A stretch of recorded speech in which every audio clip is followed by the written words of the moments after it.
In the history of financial fraud, the case of Ciftlik Bank, also known as Farm Bank, is a notable example of how digital platforms can deceive thousands of people. By promising high returns on virtual farming investments, Ciftlik Bank attracted investors with the promise of easy profits and a sense of community. However, this seemingly harmless app turned out to be a sophisticated scam. It is believed he scammed 1.6 billion Turkish lira, or $130 million, from 132,000 people in a single year before disappearing.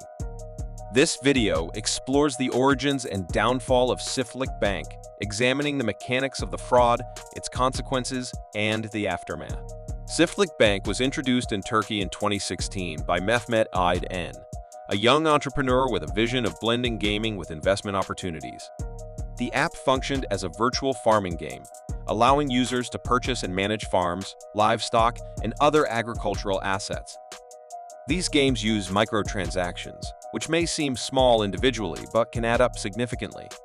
In the case of Farm Bank, things went a step further as the app also offered a function where users could earn gold bars that they could withdraw as currency. Unlike typical online games, Ciftlik Bank claimed that the virtual profits earned within the game could be converted into real money. This fusion of entertainment and investment appealed to a wide audience eager to capitalize on the promised returns. They claimed that you can invest your money in virtual livestock, and by doing so, you automatically invest in real farms. The actual production of those real animals is then sold in dedicated farm shops. During the game's release, Turkey's agricultural industry faced a series of problems.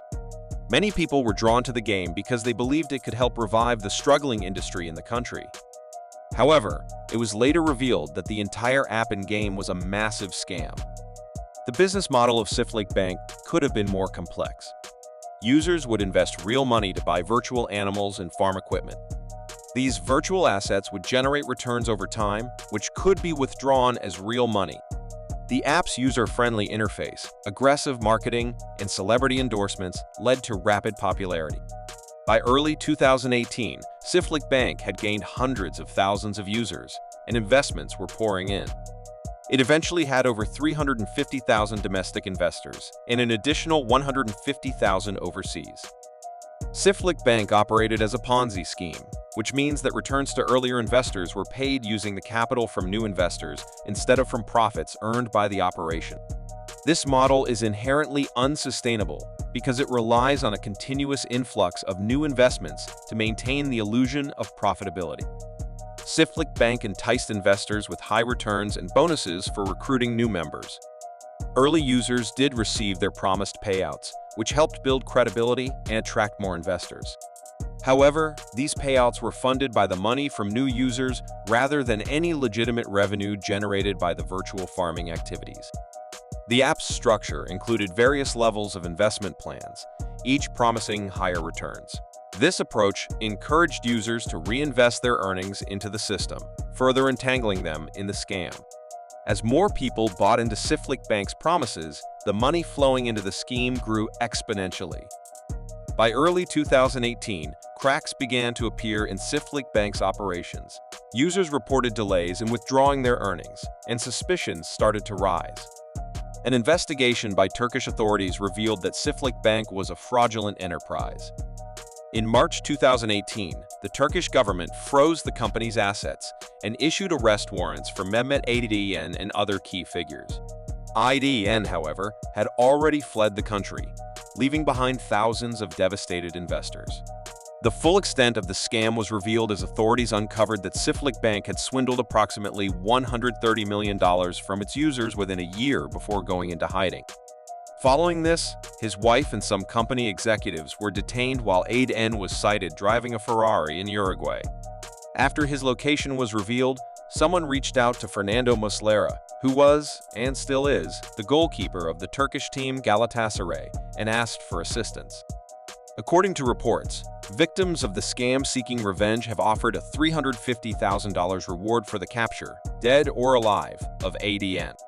Posters offering the reward have been put up in Uruguay and around Kiev, where Aydın was rumored to have moved to after spending years in Uruguay. Reports said he had secured safe passage in his girlfriend's home country after bribing Ukrainian officials. In 2021, Sedat Peker claimed that Aydın had allies in the Turkish state, ensuring he was not being brought to justice. Shortly after Peker's statements, on June 30, 2021, Aydın announced he would surrender to the Turkish government in a video he released and surrendered to the Turkish embassy in Sao Paulo on July 1, 2021. Mehmet Aydın was tried for violation of Banking Law 5411 for using the name bank in the Ciftlik Bank system. He defended himself, saying, "One of the meanings of the word bank in the dictionary of the Turkish language is a seat used in parks and gardens. I may have meant the seat. I may have meant something else, but it is not my fault if they misunderstood." Aydın and other company founders were accused of leading a criminal organization, committing online fraud, and engaging in money laundering. In connection to the infamous Ciftlik Bank case, 48 suspects were indicted, and the suspects faced combined prison sentences totaling 75,000 years, including Mehmet Aydın. The court accused the suspects of multiple counts of fraud, and 3,762 people were listed as plaintiffs. The assets of the three companies associated with Ciftlik Bank were confiscated, and authorities seized 3.9 million lira obtained illegally. The collapse of Ciftlik Bank left a trail of financial ruin and shattered trust. Thousands of people, many of whom had invested their life savings, were left with nothing. The Turkish government faced criticism for not acting sooner to regulate and investigate the company's activities. The scandal also highlighted the vulnerabilities in digital investment platforms and the need for stricter oversight. Mehmet Aydın, the mastermind behind Ciftlik Bank, remained large for several years.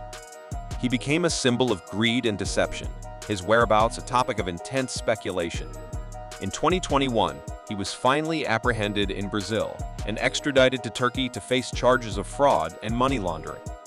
His arrest provided some closure for the victims, but the financial damage had already been done. The Ciftlik Bank scandal is a stark reminder of the risks associated with investment opportunities that seem too good to be true. It underscores the importance of due diligence and skepticism, especially in the digital age, where scams can be sophisticated and widespread. Investors should be wary of platforms that promise high returns with little risk and always verify the legitimacy of the businesses they invest in. The scandal also highlights the importance of regulatory bodies being vigilant and proactive in monitoring new financial technologies and platforms. With the rapid growth of digital investment opportunities, updated regulations and enforcement mechanisms are needed to protect consumers from fraud. In conclusion, the rise and fall of Ciftlik Bank serves as a cautionary tale of how digital innovation can be exploited for fraud. Mehmet Aydın combined elements of gaming and investment to create a compelling yet deceitful platform that trapped thousands of unsuspecting users. The resulting financial disaster had a lasting impact on the victims and emphasized the critical need for investor awareness and regulatory oversight. As digital platforms continue to evolve, the lessons from Ciftlik Bank remain relevant, reminding us of the importance of vigilance and skepticism in investments. Subscribe for more videos. Thank you.